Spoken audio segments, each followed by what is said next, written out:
Salut les amis, c'est Weltemer et bienvenue dans l'édition du 27 du 3 2021 du petit journal du crypto. Alors aujourd'hui nous avons un market cap global à 1738 milliards de dollars. Il reprend 3,85% par rapport à hier. On a le Bitcoin qui se réveille et qui est à 56 239 dollars. Il gagne 5,56%. On a Ethereum qui repasse au-dessus de 1700 dollars à 1714 dollars. Il gagne 4,30%. Le Binance Coin repasse en troisième position avec 7,12%. Tether en quatrième position. Par contre Cardano perd 1,17% à 1,20$. On a le Polkadot qui est en embuscade. Plus qu'à 8 milliards de dollars de Cardano. Il gagne 8,43%. Le petit Ripple de Jean-Pierre Riffard gagne 0,48, Uniswap 2,41, le Litecoin repasse devant Theta en 9e position, il gagne 2,17% et le Theta stagne un peu, c'est normal, il vient de rentrer dans le top 10, on ne sait pas combien de temps il va rester là. Alors après ça, on va regarder un petit peu qui est le top gagneur du jour. On a Ascent BitMax Token qui te fait 45,29% et le Filecoin qui te fait 21,66%. Il a plus que doublé en 7 jours. Il est à 136,41 dollars. La première fois que je l'ai regardé, il était à 12 dollars. Et j'ai hésité à l'acheter. Après, on a le Holo qui est à 31,42%. Le Encore qui te fait quand même 23,15%. Et le PancakeSwap qui est en train de remonter petit à petit à 21,59%. Voilà, si tu es nouveau sur la chaîne et que tu la découvres, n'hésite pas à t'abonner et d'actionner la petite cloche de notification pour rater aucun petit journal du crypto. J'en poste un par jour. Après ça, si tu es nouveau, tu peux aussi nous rejoindre sur Culture Crypto Facebook et sur Culture Crypto Twitter. Tu as tous les liens qui se trouvent en description. Allez, c'est parti, générique.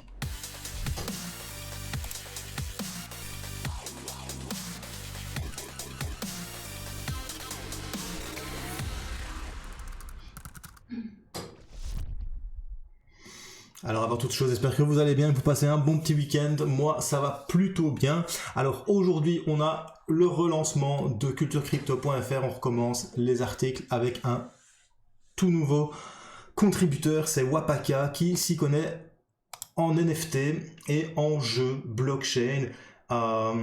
Il a décidé de faire des articles sur Culture Crypto pour vous présenter des jeux blockchain et des jeux avec des NFT. Son premier jeu, c'est Alien World. Ça se passe sur la Binance Smart Chain et il vous explique comment fonctionne le jeu Alien World, les bases et tout ce qui est intéressant. Vous avez tous les liens par rapport à ce jeu qui se trouvent au bas de l'article. N'hésitez pas à aller lire cet article sur culturecrypto.fr. Alors après ça, on a l'article sur Filecoin qui augmente de plus de 25% pendant la nuit alors que le Bitcoin stagne. Il faut savoir que le Filecoin, c'est un jeton natif, un petit peu comme le Storj, si vous voulez. En fait, c'est du peer-to-peer pour du stockage réseau, mais tout ça en décentralisé. Conclusion, le Filecoin, c'est un jeton qui peut te permettre d'acheter de l'espace disque dur décentralisé. C'est un peu comme une solution basée sur blockchain contre la corruption et la censure potentielle, parce que c'est pas encore certain ça, des géants du stockage cloud comme Amazon, Microsoft, Dropbox. Voilà, c'est une autre façon de stocker tes données. Il y a le Storj aussi qui marche très bien, mais je sais qu'en Chine, pour l'instant, les mineurs se sont mis à fond sur le Filecoin. Pourquoi? Je voulais te faire une vidéo sur le Filecoin. Malheureusement, il faut le mettre sur macOS ou sur Ubuntu, donc Linux, et moi mon PC c'est un Windows ici, et en fait tu peux miner avec ton disque dur, tu peux miner avec ton processeur, et surtout tu peux miner avec de l'espace disque dur. Donc en fait tu peux faire des racks de disques durs que tu mets à disposition pour les gens, et plus tu donnes à disposition de l'espace disque, plus tu as du reward en Filecoin. Et franchement c'est un truc de fou parce qu'il est en train de flamber, il est déjà dans le top 20. Et comme je vous disais tout à l'heure, il n'y a pas si longtemps que ça, il était encore à 12 dollars. Pour moi, le Filecoin, il a le vent en poupe et c'est pas pour rien. Les mineurs chinois se sont attaqués au Filecoin car il est plus rentable que le Bitcoin. Il faut moins d'argent pour avoir la même rentabilité. Et ça, il n'y a pas beaucoup de crypto-monnaies qui puissent te le permettre. Voilà. Alors après ça, on a quand même une analyse de CryptoPotato qui nous dit que le Bitcoin pourrait atteindre 400 000 dollars d'ici la fin de l'année et se transformer en un actif de réserve mondiale. Il déclare que le marché de la crypto pourrait voir une augmentation spectaculaire de son volume grâce aux institutionnels et aux ETF Bitcoin. Dernièrement, il y a beaucoup de sociétés qui ont déposé des ETF. Il y a VanEck, il y a Goldman Sachs, il y a Fidelity, et ces sociétés d'investissement pousse maintenant la Security Exchange Commission à examiner leur proposition d'ETF. Beaucoup pensent qu'un ETF Bitcoin aux États-Unis pourrait réduire la volatilité inhérente à Bitcoin tout en donnant au marché de la crypto une augmentation majeure de valorisation. Ça veut dire que ça risque de pumper sévère. Pourquoi? Parce qu'en fait, il faut savoir que tous les fonds négociés en bourse, donc un ETF, c'est un fonds négocié en bourse, c'est un FNB en français si tu veux, exigent des entreprises qui le produisent à tenir l'actif en garde. C'est un petit peu ce qui s'est passé avec GameStop et Wall Street Bet.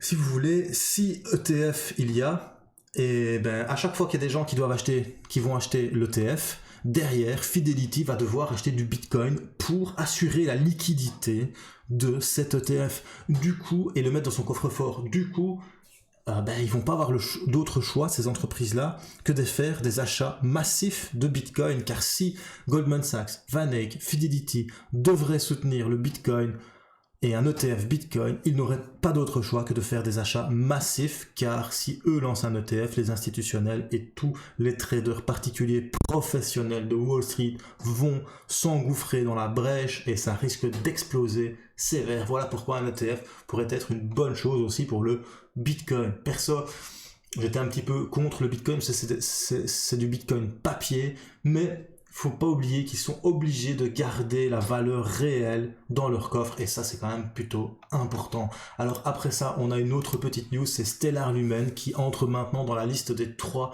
meilleurs actifs sur Coinbase. C'est la communauté turque de Stellar Lumen qui tweet ça avec 62,9% des buys sur la trading activity de Coinbase. On a un milliardaire aussi qui a récemment demandé à l'Union européenne d'interdire le Bitcoin.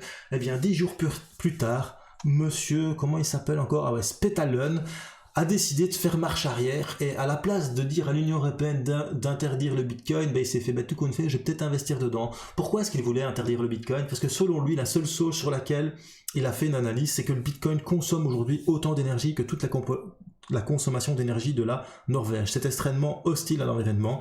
Si l'on voulait vraiment dire quelque chose à propos du Bitcoin, les autorités et l'Union européenne devraient l'interdire immédiatement. Ensuite, vous réduisez considérablement les émissions de CO2, dit-il. Et après, il a commencé à chercher. Je pense qu'il s'est réellement informé à la place de dire des choses et des inepties comme ça sans vraiment savoir de quoi on parle. Il s'est informé le coco et il s'est rendu compte qu'en fait il est peut-être pas si pollueur que ça le Bitcoin et surtout que c'est très très intéressant d'investir dans les crypto-monnaies car un de ses collègues 10 jours plus tôt, Hacker Asa, a annoncé créer une société CityAs, donc c'est spécialement dédié au Bitcoin et il s'est dit tout qu'on fait, je vais retourner ma veste. J'ai dit qu'il fallait l'interdire, non, au final je vais investir dedans parce que j'ai beaucoup d'argent et je vais me faire encore plus d'argent grâce à ça. Voilà, c'est tout pour les petites news aujourd'hui. On va passer à l'analyse technique du Bitcoin. Donc dernièrement, je t'avais fait une petite analyse technique en daily, je l'ai toujours ici. Tu vois que je t'avais dit qu'on avait rebondi sur la moyenne mobile 50, c'est bien ce qui s'est passé, on a bien cassé cette résistance et on a enfin pénétré dans ce canal haussier en daily et surtout on a ouvert dedans et là maintenant le Bitcoin est en train de augmenter sa valeur. On regarde sur du H4, voilà, tu vois vraiment que sur du H4 on est en train de ici conquérir la moyenne mobile 50 période. Si dans 2h47 on ferme au-dessus de la moyenne mobile 50 ou alors encore mieux au-dessus de la moyenne mobile 100, ça peut être vraiment bien pour le Bitcoin. Tu vois aussi sur le RSI ici on est revenu chercher la tendance négative. Donc maintenant, on va revenir chercher ici les 66, plus ou moins. Donc c'est quand même assez intéressant. Ce qui serait vraiment chouette, c'est que dans 2h46, la prochaine ouverture de bougie se fasse au-dessus de cette moyenne mobile sans période. Ça montrerait un gros regain d'énergie pour les acheteurs qui repartiraient sans doute à la hausse. Voilà. Après ça, j'avais quand même envie de vous montrer une petite crypto-monnaie. Où est-elle ?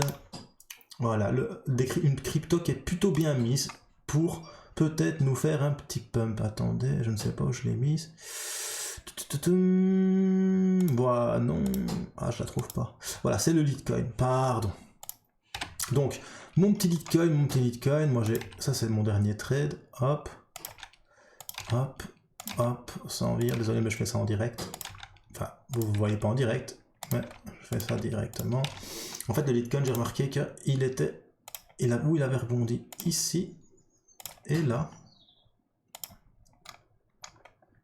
si tu prolonges tout ça, sur du H4 en fait, on est dans un grand triangle, et là on vient juste de rebondir ici, donc il y a une potentialité, moi j'aime bien trouver ce genre de trade, voilà, il y a un potentiel de risk and reward, donc mon stop loss je le mettrai ici, hein. Pourquoi? Parce que c'est le dernier plus bas, ça serait 8,62, et pour un gain de 18,78%, avec un risk and reward, donc risque et récompense, RR, un ratio de gain de 2,18, et ça c'est plutôt sympa, donc il y aurait peut-être possibilité de faire quelque chose, allez, ici, ce serait vraiment sympa. Voir Ethereum, voir Litecoin revenir chercher le dernier plus haut, ce serait l'idéal, hein. Donc là, on aurait vraiment un potentiel de 25%, et entre-temps, pourquoi pas venir chercher ici quelques petits trades, voilà, ici au 197,26, et après venir chercher tout simplement, tout cool ici, tout chousse, parce qu'en plus, hop, tu vois que ça fait une belle résistance avec plusieurs sommets qui sont venus taper dessus à 208,35 $. Surtout qu'en plus, tu vois aussi que sur le RSI, ben, on est venu casser la tendance. Juste maintenant, tu vois, on a touché l'oblique là, on est redescendu, on est remonté, on est en train de la breaker, et en plus on a fait un petit pullback dessus, ça repart à la hausse. Conclusion, ça peut être sympa sur le Litecoin. Voilà, c'était Will Tamer pour le petit journal du crypto. Si t'as bien aimé, un petit pouce bleu. Si t'as pas aimé, un petit pouce rouge.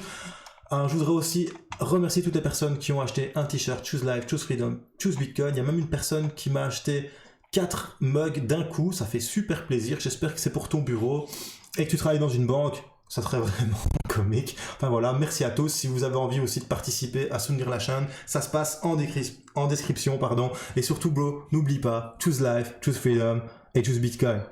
Peace les bros.